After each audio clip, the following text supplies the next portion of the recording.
Hi friends, स्वागत है आप सबको देहाती भोजपुरी लोकगीत चैनल पे। तो वीडियो के अंत तक बने रहिए। आज हम लोग बहुत ही मजेदार गीत लाए हैं, तो सुनिए गीत को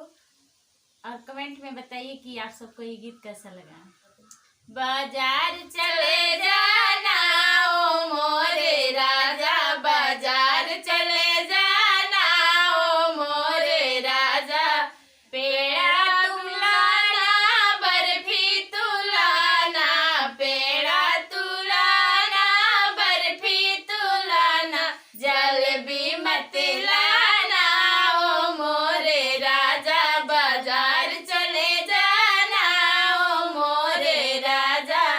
पेड़ा अच्छा लागे बर्फी अच्छा लागे, पेड़ा अच्छा लागे बर्फी अच्छा लागे, जलेबी रस टपके ओ मोरे राजा, बाजार चले जाना ओ मोरे राजा, बाजार